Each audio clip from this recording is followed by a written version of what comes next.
We're joined right now by Paul, who is the operator of a website called, is it Jane-Finch.com?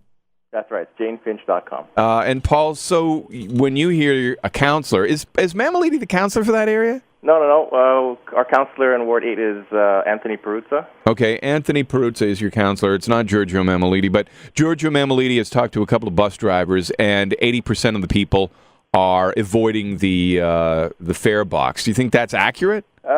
No, I think what he probably meant is that 80% rely on transit to get to work to make a living. That would have been a better remark. A remark like his is basically a slap in the face to all the hardworking residents who wake up at 5 or 6 a.m. to take the bus. Do you take the bus? Not anymore. I used to. And from my experience, we have people lining up in the morning. They're fighting to get on the bus because they don't want to be late for work. Jane-Finch residents are among the hardest working to make ends meet. So basically, the things that he says reinforces the negative stereotypes about the community. And it's pretty damaging to our identity and self-confidence. So I think he owes the community an apology. All right. I'd like to hear from any operator who might be able to shed some light on this. Paul, tell me what you think of this.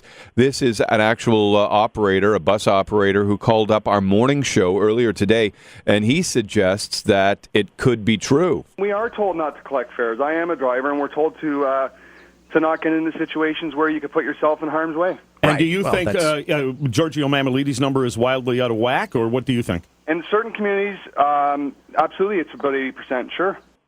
I don't know. Can you imagine being on a bus and nobody's paying attention to the fare box? Even if you're listening right now and you want to think the worst of certain areas of our city, does anybody think that is actually a reality? I just find it too hard to believe. And Paul, when you took a bus, I mean, if you say it's not 80, would you say that it might be closer to what?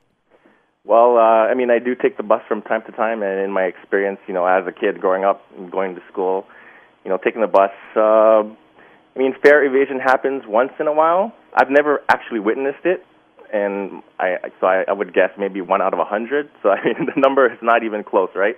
Everybody who I've seen in front of me, behind me, gets on the bus, they either have their ticket, their token, or their Metro Pass. So I don't know what they're talking about. Paul, thank you very much for your time. You're welcome. Paul Nguyen is the man behind the website, Jane-Finch.com.